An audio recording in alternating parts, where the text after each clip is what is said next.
So now we get to where Blake hits hard at religion, and also speaks a little bit about John Milton and how Blake feels John Milton was quite wrong in his understanding of what the scriptures were about, and also where he feels that John was quite right. But first of all, he begins by saying, all Bibles or sacred codes have been the causes of the following errors. In other words, they're leading people away from truth. The first one he mentioned is something that started with Plato, and then closer to our time, Descartes also made this idea very, very popular, that the mind and the body were pretty much completely separate things, very much an idea that's not in scripture. So he says that man has two real existing principles, that is, a body and a soul. That energy, called evil, is alone from the body, and that reason, called good, is alone from the soul. Very Gnostic idea, really. That God will torment man in eternity for following his energies. But he says, these are the true contrarieties.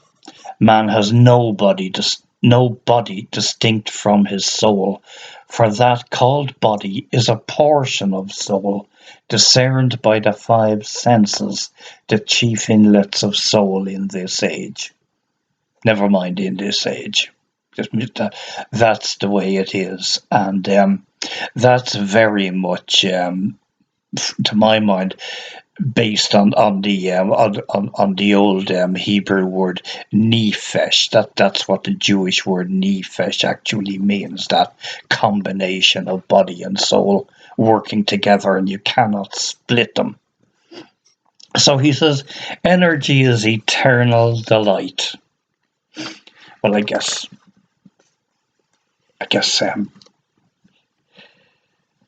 it's your best chance, isn't it, to be doing things. So then he talks about those who are really into restraining their energy, their passion. And he says those who restrain desire do so because theirs is weak enough to be restrained. And the restrainer or reason usurps its place and governs the unwilling. Which I think just means that it takes over, this passivity takes over and nothing gets done. And then in the end, really all people are left with is it's a shadow of desire, like as if they're done in before their time. So he says the history of all this is written in Paradise Lost, and the governor or reason is called Messiah. And I think Blake is saying this because there always was an idea that Jesus was active in the Old Testament and could be looked upon as standing in for the Jehovah God, as very often other angels stood in and spoke as if they were God, whereas they were, representing him. So there's a little bit of confusion with this thing about the Messiah, right?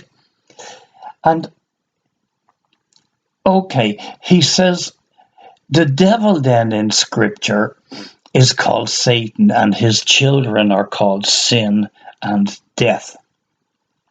But in the book of Job, Milton's Messiah is called Satan. I've read the book of Job several times, and I've never actually seen this at all.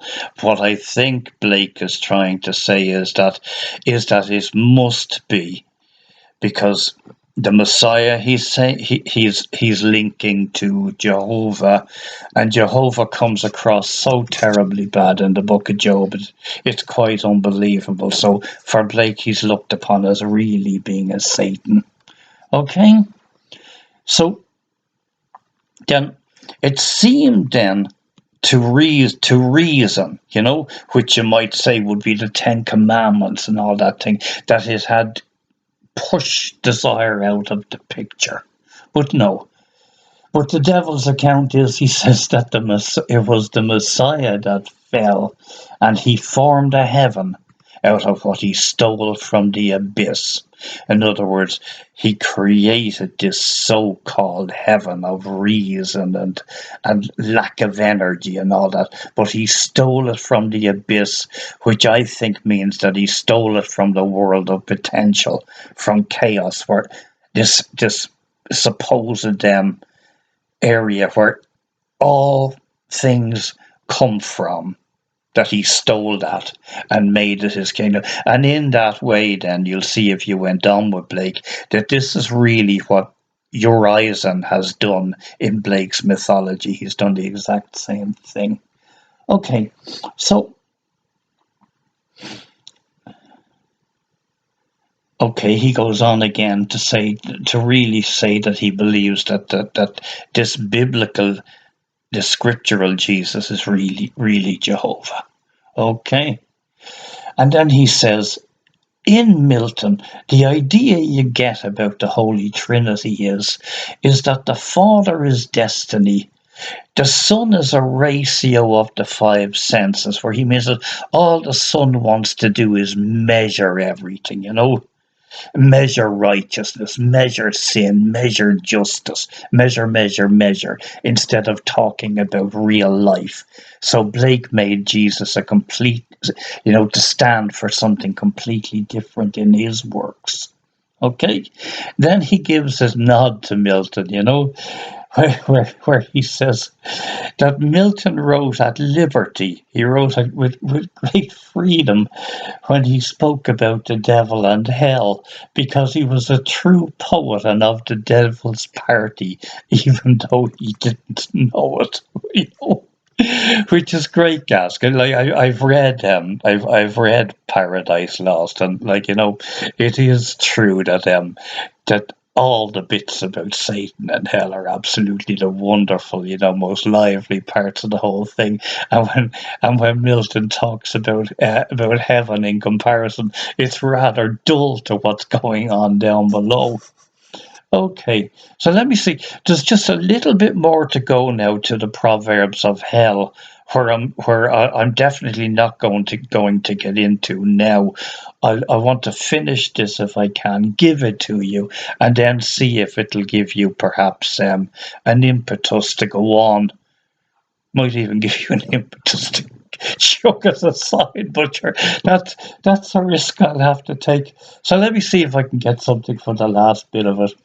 As I was walking among the fires of hell, delighted with the enjoyments of genius, which of course is the power of imagination, which to angels looked like torment and insanity, I collected some of their proverbs, thinking that as the sayings used in a nation mark its character, so the nature of infernal wisdom, better than any description of buildings or garments. When I come home, on the abyss of the five senses, where a flat-sided steep frowns over the present world, I saw a mighty devil folded in black clouds, hovering on the sides of the rock. With corroding fires he wrote the following sentence, now perceived by the minds of men and read by them on earth. How do you know but every bird that cuts the airy way is an immense world of delight, closed by your senses five? So again, we have that kind of bluntness where he just throws something out completely at you. Really, we know nothing. We look at nature and we can and we can do what the god of the ratios does in Blake. We can measure everything, but as for knowing its essence, that's a whole different thing. We can be so pitifully ignorant about that. So I'll stop there, because that has actually gone on much longer than I thought, right? And hopefully you'll give me some feedback, and I hope you like it. But I know Blake isn't everybody's cup of tea. Okay, so bye for now, son.